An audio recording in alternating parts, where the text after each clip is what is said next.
శ్రోతలందరికీ నమస్కారం. Old stories by Bala ఛానల్కు స్వాగతం, సుస్వాగతం. కథలు చదువుతున్నది ఉషాబాల.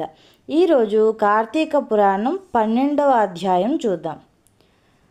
ద్వాదశి ప్రశంస. మహారాజా, కార్తీక మాసమున కార్తీక సోమవారమున కార్తీక ద్వాదశి వ్రతమును గురించి సాలగ్రామపు మహిమలను గురించి వివరించదను వినుమని వశిష్ఠ మహాముని ఈ విధముగా తెలియజేసిరి.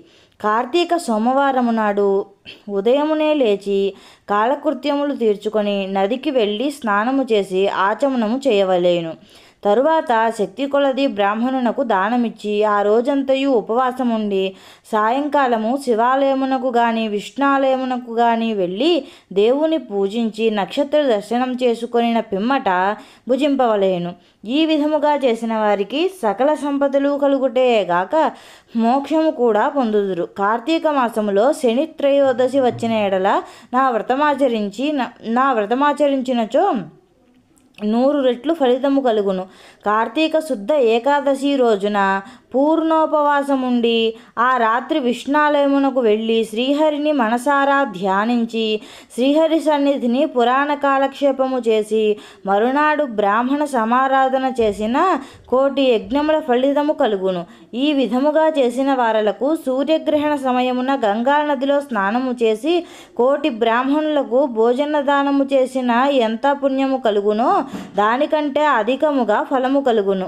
కార్తీక శుద్ధ ద్వాదశి నాడు శ్రీమన్నారాయణుడు శేషాపానుపు నుండి లేచును గనుక కార్తీక శుద్ధ ద్వాదశి వ్రతము విష్ణువునకు ఇష్టము. ఆ రోజున శ్రీమంతులైన వారెవరైనా ఆవు కొమ్ములకు బంగారు తొడుగులు తగిలించి ఆవు కాళ్లకు వెండి డెక్కలు తగిలించి దూడతో సహా బ్రాహ్మణునకు దానమిచ్చిన ఎడల ఆ ఆవు శరీరమందు ఎన్ని రోమములు కలవో అన్ని సంవత్సరములు ఇంద్రలోకములో స్వర్గసుఖము లందుదురు. కార్తీక మాసమందు వస్త్రదానము చేసినను గొప్ప ఫలము కలుగును. మరియు కార్తీక శుద్ధ పాడ్యమి రోజున కార్తీక పౌర్ణమి రోజున కంచు పాత్రలో ఆవు నెయ్యి పోసి దీపముంచిన వారు పూర్వజన్మమందు చేసిన సకల పాపములు హరించును. ద్వాదశి నాడు యజ్ఞోపవీతములు దక్షిణతో బ్రాహ్మణునకు దానమిచ్చిన వారు ఇహపర సుఖమును పొందగలరు. ద్వాదశి రోజున బంగారు తులసి చెట్టును గాని సాలగ్రామమును గాని ఒక బ్రాహ్మణునకు దానమిచ్చిన ఎడల 4 సముద్రాల మధ్యనున్న భూమిని దానము చేసినంత ఫలము కలుగును. దీనికి ఉదాహరణగా ఒక కథ కలదు, శ్రద్ధగా ఆలకింపుము. సాలగ్రామ దాన మహిమ. పూర్వము అఖండ గోదావరి నదీ తీరమందలి ఒకనొక పల్లెయందు ఒక వైశ్యుడు నివసించుచుండెను. వాడు మిగుల దురాశాపరుడై నిత్యము ధనమును కూడబెట్టుచు తాననుభవించక ఇతరులకు పెట్టక బీదలకు దాన ధర్మములు చేయక ఎల్లప్పుడూ పరనిందలతో తానే గొప్ప శ్రీమంతుడుగా విర్రవీగుచు ఏ జీవికి కూడా ఉపకారమైనను చేయక పరుల ద్రవ్యము నిడుల అపహరింతునాయను తలంపుతో కుత్సిత బుద్ధి కలిగి కాలము గడుపుచుండెను. అతడు ఒకానొక నాడు తన గ్రామమునకు సమీపముననున్న పల్లెలో నివసించుచున్న ఒక బ్రాహ్మణునకు తన వద్దనున్న ధనమును పెద్ద వడ్డీకి అప్పు ఇచ్చెను. మరికొంత కాలమునకు తన సొమ్ము తనకిమ్మని అడుగగా ఆ విప్రుడు, అయ్యా, తమకి ఇయ్యవలసిన ధనము 1 నెల రోజుల గడువులో ఇవ్వగలను. మీ రుణముంచుకోను. ఈ జన్మలో తీర్చని ఎడల మరుజన్మమున మీ ఇంట ఏ జంతువుగానో పుట్టి అయినా మీ రుణము తీర్చుకోగలను అని సవినయముగా వేడుకొనెను. ఆ మాటలకు కోమటి మండిపడి, అట్లు వీలు లేదు. నా సొమ్ము నాకిప్పుడే ఇయ్యవలేను. లేని ఎడల నీ కంఠమును నరికివేయుదును అని ఆవేశం కొలది వెనుక ముందు ఆలోచించక తన మొలనున్న కత్తితో ఆ బ్రాహ్మణుని కుత్తుకను కోసెను. వెంటనే ఆ బ్రాహ్మణుడు గిలగిలా తన్నుకొని చనిపోయాను. ఆ కోమటి భయపడి అక్కడనే ఉన్నచో రాజభటులు వచ్చి పట్టుకొందురని జడిసి తన గ్రామమునకు పారిపోయాను. బ్రాహ్మణ హత్య మహాపాపం కనుక అప్పటి నుండి ఆ వైశ్యునకు బ్రహ్మహత్య పాపం ఆవహించి కుష్ఠువ్యాధి కలిగి నానా బాధలు పడుచు మరికొన్నాళ్లకు మరణించెను. వెంటనే యమదూతలు వచ్చి అతనిని తీసుకొని పోయి రౌరవాది నరక కూపముల బడద్రోసిరి. ఆ వైశ్యునకు ఒక కుమారుడు కలడు. అతని పేరు ధర్మవీరుడు. ఆ పేరునకు తగినట్లుగానే తండ్రి సంపాదించిన ధనమును దాన ధర్మాలు చేయుచు, పుణ్యకార్యములు ఆచరించుచు, నీడ కొరకై చెట్లు నాటించుచు, నూతులు చెరువులు త్రవ్వించుచు, సకల జనులను సంతోషపెట్టుచు మంచి కీర్తిని సంపాదించెను. ఇటుల ఉండగా కొంతకాలమునకు త్రిలోక సంచారియకు నారదుల వారు యమలోకము దర్శించి భూలోకమునకు వచ్చి త్రోవలో ధర్మవీరుని ఇంటికి వేంచేసిరి. ధర్మవీరుడు నారదుల వారికి సాష్టాంగ దండ ప్రణామములు ఆచరించి విష్ణుదేవునిగా భావించి అర్ఘ్యపాద్యాది విధుల చేత సత్కరించి చేతులు జోడించి, మహానుభావ, నా పుణ్యం కొలది నేడు తమ దర్శనం లభించినది. నేను ధన్యుడను. నా జన్మ తరించినది. నా ఇల్లు పావనమైనది. శక్తి కొలది నే చేయు సత్కార్యములను స్వీకరించి తమరు వచ్చిన కార్యమును విశదీకరింపుడు అని సవినయుడై వేడుకొనెను. అంతా నారదుడు చిరునవ్వు నవ్వి, ఓ ధర్మవీర, నేను నీకొక హితవు చెప్పదలచి వచ్చింది. శ్రీ మహావిష్ణువునకు కార్తీక మాసంలో శుద్ధ ద్వాదశి మహాప్రీతికరమైన దినము. ఆ రోజున స్నాన దాన జపాదులు ఏవి చేసినను అత్యంత ఫలం కలుగును.